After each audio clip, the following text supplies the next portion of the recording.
ఇప్పుడు ఈ Durand line వివాదానికి శాశ్వత పరిష్కారం ఏమన్నా ఉంటుందంటారా?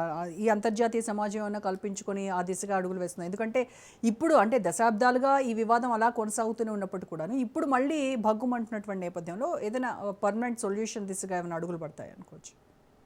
అగ్రరాజ్యాలు ఏవి కూడా ఆఫ్ఘనిస్తాన్ సహాయం చేసి మీ ప్రాంతాన్ని మీకు తిరిగి ఇప్పిస్తాను, డ్యూరాండ్ రేఖను మారుస్తామనే పరిస్థితే లేదనుకుంటున్నాను. హ్మ్. ఇవాళ ఆధునికమైన టెక్నాలజీ వచ్చింది, అన్ని వచ్చినాయి, కానీ ఒకనాడు డ్యూరాండ్ నెలల తరబడి సంవత్సరాల నాడు తిరుగుకుంటూ విభజన రేఖను గీసుకుంటూ పోయింది. అది హ్మ్. భౌగోళికంగా ఎక్కడ రేఖ ఉండదు. పర్వతాల అవతల ఇది, పర్వతాల ఇవతల ఇది అన్నట్టు కొన్ని పర్వతాలను చేసుకున్నారు, చిన్న చిన్న నదులు నదీ నదాలను ఆసరా చేసుకుని ఒక గీత గీసుకుంటూ పోయిండ్రు. అది ఇప్పుడు ఒప్పమనేమో ఆఫ్ఘనిస్తాన్ ఉంటుంది. వీళ్ళేమో ఆనాడు ఆ గీసిన గీతే కరెక్ట్. భారత్ ఇప్పుడు పాకిస్తాన్ కాదు కదా, అప్పటి అఖండ భారత్ కు ఆఫ్ఘనిస్తాన్ మధ్యన గీసిన రేఖ కదా, మీరు ఎందుకు ఒప్పరు అని ఏమో ఇప్పుడు పాకిస్తాన్ ఉంటుంది. ఇప్పుడు మనకు దాంతో సంబంధం లేదు. పాకిస్తాన్ వెళ్ళిపోయిన తర్వాత మధ్యన అడకతల పొగ చెక్క లాగా అది అయిపోయింది. ఒకవేళ మన భారతదేశానికి ఉంటే ఆ సరిహద్దు సమస్య మనదే, వాళ్ళది కాకపోయేది. కానీ పాకిస్తాన్ సరిహద్దు సమస్య అది. కనుక నా ఉద్దేశం అంటే మారకపోతాం. ఎందుకంటే ప్రపంచవ్యాప్తంగా హద్దులు మార్చడం అనేది తక్కువేం కాదు, గట్టిగా చాలా కష్టం అంటారు. అందుకు ఉక్రెయిన్ లోపలికి చొచ్చుకెళ్ళిన భూభాగాన్ని విడిచిపెట్టమంటే మాకు విడిచిపెట్టి రష్యా అంటే ఉక్రెయిన్ విడిచిపెడతా ఉంటుందా? లేదు కదా, గెలిచిన భూభాగాన్ని కూడా అక్కడ దాకా పోయినా కానీ. కనుక అట్లానే ప్రపంచంలో ఎక్కడైనా సరే ఇప్పుడు గాజా స్ట్రిప్ తోని మన ఇజ్రాయెల్ గొడవ నడుస్తుంది కదా, హమాసు ఇజ్రాయెల్ గొడవ నడుస్తుంది. ఇవన్నీ చూస్తుంది ఎక్కడ ఏ భూభాగాన్ని ఆక్రమించుకున్నా దాన్ని తిరిగి తీసుకున్న సందర్భాలు చాలా తక్కువ అంటున్నారు. సరే దేశాలు ఆక్రమించుకుని వేరు, కానీ ఈ రేఖలను ఆక్రమించుకుని మాత్రం కొంచెం కష్టమే అంటున్నాను నేను. ఏదో ఒక గుర్తైతుండని అనే మాట అంటున్నారు, కానీ ప్రజలు తిరగబడుతున్నారు. గారు ఇప్పుడు మనం చూసి మన పాకిస్తాన్ లో ఇప్పుడు మనకు ఆఫ్ఘనిస్తాన్ తెగలు ఉన్న బల్టిస్తాన్ కానీ ఆఫ్ఘనిస్తాన్ బార్డర్లో ఉన్న పైన అంటే ఆక్రమిత కాశ్మీర్ కు ఆఫ్ఘనిస్తాన్ మధ్యన ఉన్న కొంత భూభాగం ఏదో ఆ ప్రజలందరూ తిరగబడుతున్నారు పాకిస్తాన్ మీద. మాకు మీ ప్రభుత్వం వద్దు అంటున్నారు. ఇటుపక్క బెలూచిస్తాన్ వాళ్ళేమో మాకు మోడీ ప్రధానమంత్రి, మాకు ఇండియానే ప్రధాని, లేకపోతే సమస్య లేదు, బొమ్మ పాకిస్తాన్ ఉండం మమ్మల్ని బలవంతంగా కలుపుతున్నాం అంటున్నారు.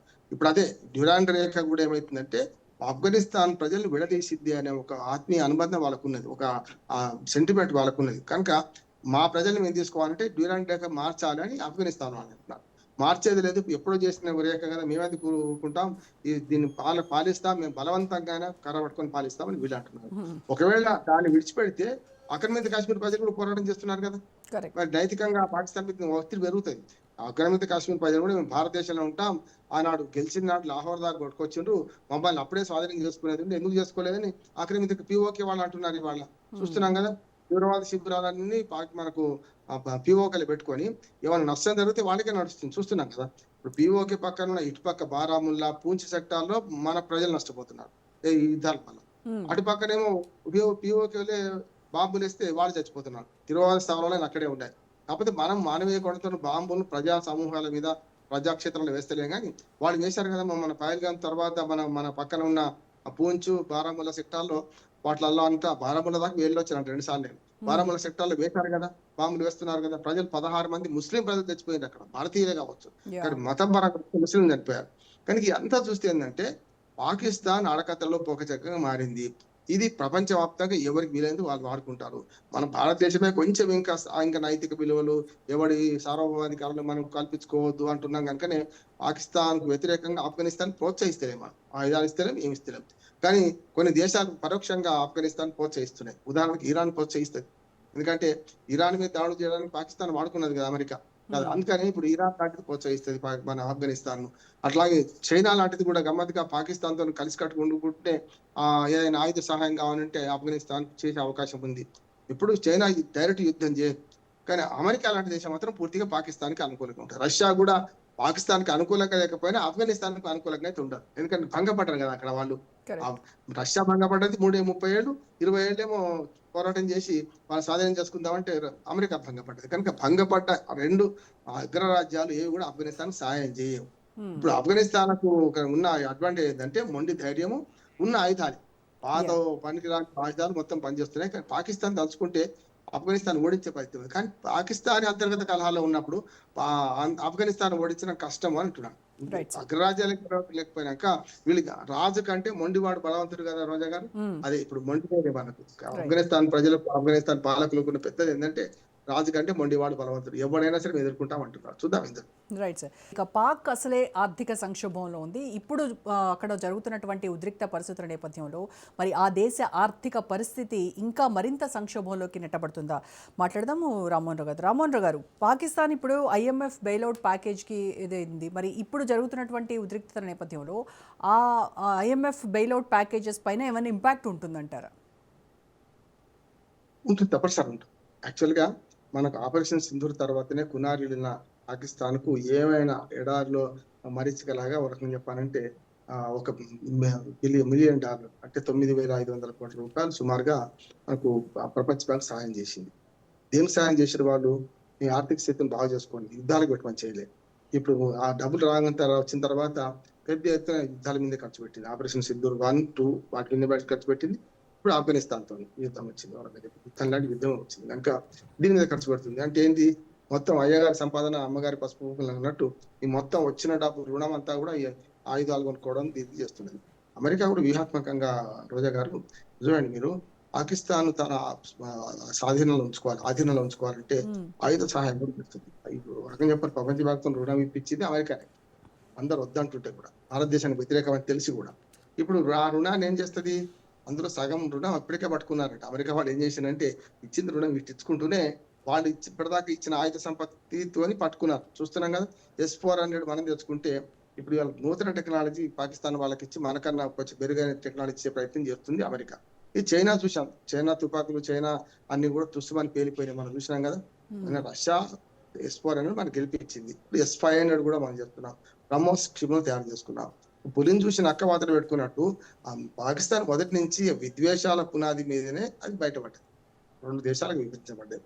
అప్పుడైనా బుద్ధి తెచ్చుకొని ఎవరి జీవితం వాడిది, ఎవరి ప్రపంచం వాడిది, ఎవరి దేశం వాడిది అనుకుంటే ఏం కాకపోతుంది. ప్రతిసారి కూడా భారత్ తో నక్కసి పెంచుకొని భారత్ మీదనే దాడి చేసే ప్రయత్నం చేసింది తప్ప 65 కానీ, తర్వాత 71 కానీ, తర్వాత కార్గిల్ యుద్ధం కానీ, మొన్న ఆపరేషన్ సింధూర్ కంటే పహల్గామ్ దాడి కానీ, ఇవన్నీ చూస్తే ప్రతిసారి కూడా పాకిస్తాన్ మన మీద అనవసరంగా కార్యానికి కాదుతుంది. దీనికి అమెరికా లాంటి దేశం అగ్నికి ఆజ్యంతో అయినట్టు వాళ్ళు సపోర్ట్ చేస్తున్నారు. వాళ్ళ స్వార్థం వాళ్ళకు ఉంది. పాకిస్తాన్ తన చేతిలో ఉండాలి, భారతదేశం ఎట్లాగూ అది ఎదుగుతున్న ఆర్థిక శక్తి కనుక దీనికి చెక్అవుట్ కావాలనే పక్కలో బలిలాగా పాకిస్తాన్ ఉంటేనే మనకు వింటారు. అంటే దోన వాళ్ళు అడిగితే తినక ఫైదా అంటే ఇద్దరు కొట్లాడుకుంటే మనం చెప్పినట్టు ఇద్దరు వస్తారని అమెరికా అనుకుంటుంది. చూస్తున్నాము.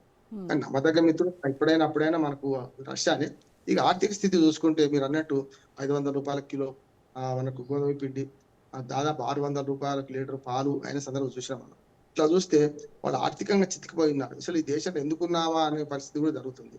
ఈ మధ్యన క్రికెటర్లు కూడా ప్రపంచవ్యాప్తంగా ఉన్న క్రికెటర్ ఒక్క పాకిస్తాన్ క్రికెటర్లు తప్ప అందరూ ఉత్తరాలు రాశారు. ఏమని, ఇమ్రాన్ ఖాన్ మద్దతుగా క్రీడాకారుని విడిచిపెట్టండి, ఆయన కళ్ళు మొత్తం పోయేటట్టున్నాయి, చీకటి గదిలో మగ్గిపోతున్నాడు, మొత్తం కళ్ళ జబ్బు వచ్చింది, బాగు చేయించండి, మానవ హక్కులు రక్షించండి అని ప్రపంచవ్యాప్తంగా అప్పీల్ చేస్తూ ఉత్తరం రాశారు. దానికి ఐక్యరాజ్య సమితి పట్టించుకుంటే ఎవరు పట్టించుకుంటలేడు, కానీ వాళ్ళ బాధ వాళ్ళది. మాకు మాజీ క్రీడాకారుడు ఆయన అట్లా చేయొద్దని చెప్పి వాళ్ళు రాశారు. అదొక ఒత్తిడి ఉంది ప్రపంచవ్యాప్తంగా, పాకిస్తాన్ మీద ఒత్తిడి ఉంది.